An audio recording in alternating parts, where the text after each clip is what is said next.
आप सभी का स्वागत है UP academy for civil services में। मैं हूं डॉक्टर मानस पांडे और मैं आपको देता हूं डेली बेसिस पे टारगेट यूपी पीसीएस के लिए, उसके साथ में आरओ के लिए और खंड शिक्षा अधिकारी के लिए। इस समय जो टारगेट चल रहा है वो चल रहा है आधुनिक भारत के इतिहास का, यानी मॉडर्न हिस्ट्री का। मॉडर्न हिस्ट्री में एक प्लेलिस्ट है और उस प्लेलिस्ट में जितने वीडियो हैं, अगर आप उन वीडियो को अच्छे तरीके से रट ले तो आप पाएंगे कि यूपी पीसीएस के 12 में से 7-8 प्रश्न आपको वहीं से मिल जाएंगे, बशर्ते आपने ईमानदारी से उन वीडियो को रटे। और बचे प्रश्न के लिए है 30 सालों का प्रश्न। तो चलिए शुरुआत करते हैं मॉडर्न हिस्ट्री से। कल मैंने आप सभी का एक लाइव टेस्ट लिया था जिनमें लगभग 40 बच्चे ऐसे थे जिन्होंने 25 प्रश्न में से 22 प्रश्न सही किए। आप ये मुझसे लिख करके ले लें कि अगले साल जब यूपी पीसीएस का एग्जाम हो रहा होगा तो यही 40 बच्चे मेंस दे रहे होंगे और कोई अलग से नहीं दे रहा होगा। आपको ये पता रहना चाहिए। तो चलिए, मॉडर्न हिस्ट्री के लिए सबसे पहले आज आप मेरे वीडियो की प्लेलिस्ट खोलेंगे और उस प्लेलिस्ट में वीडियो नंबर 24 से शुरुआत करेंगे, वीडियो नंबर 24 से वीडियो नंबर 30 तक। यानी आज आपको थोड़ी सी ज्यादा वीडियो पड़ेगी और आपको ये याद रखना है कि जब आप कोई वीडियो देखें तो उसकी शॉर्टेस्ट ट्रिक को एक कॉपी में लिख करके रट डालें। घोटना जो होता है ना, वैसे आपको करना पड़ेगा। एग्जाम इतना आसान नहीं है कि आप सोचें कि एक बार पढ़ के निकाल लें, नहीं, आपको वीडियो से एक एक ट्रिक को रट के लिखना पड़ेगा।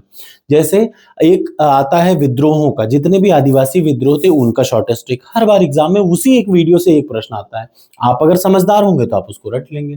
तो आज सबसे पहले वीडियो नंबर 24 से वीडियो नंबर 30 तक मॉडर्न हिस्ट्री का आपको पढ़ना है। सबसे पहला काम, जब आप ये काम कर लें तो तुरंत फिर आपको खोलना है 30 सालों के प्रश्नों की पीडीएफ, जो कि पड़ी है टेलीग्राम चैनल पर। अगर आप इंग्लिश मीडियम के हैं तो चुपचाप घटना चक्र उठाइए और उसमें आपको 30 सालों के प्रश्नों की पीडीएफ में प्रश्न नंबर 500 से लेकर के प्रश्न नंबर 700 तक, आज आपको 200 प्रश्न पढ़ने हैं। ध्यान से देखिए, आज आपको प्रश्न नंबर 500 से प्रश्न नंबर 700 तक पूरा पढ़ना है। ये है यहां तक का। उसके बाद सबसे जरूरी काम, जब आप ये काम कर लें तो तुरंत टॉपर्स कोड पर जाएं। अब अगर आपने आरओ लिया हो तो आरओ पे जाइएगा, अगर पीसीएस लिया हो तो पीसीएस, अगर खंड शिक्षा अधिकारी तो बीईओ। और यहां पर जाने के बाद कंटेंट ये आपको दिख रहा है गूगल पे, www.topperscode.com मेरी वेबसाइट है, उस पे जाएंगे, सब्जेक्ट वाइज सेक्शनल टेस्ट पे ओपन करिए और कुल 64 टेस्ट हैं मॉडर्न हिस्ट्री के। तो जो जो टॉपिक आपने पढ़े हैं उनके 5 टेस्ट आपको डेली देने पड़ेंगे, तभी आप इसको सही समय पे कंप्लीट कर पाएंगे। तो ये काम है प्रीलिम्स के लिए स्टैटिक का। ठीक, करंट अफेयर्स मैंने आपको ऑलरेडी अक्टूबर की अपलोड कर रखी है, अभी अब कुछ मत करिए, नवंबर की आपको मिलेगी। अब रही बात मेंस में, आज जो सबसे जरूरी चीज आपको पढ़नी है, सभी लोग ध्यान से देखिए, आज जो सबसे इंपॉर्टेंट है वो है ARC 2।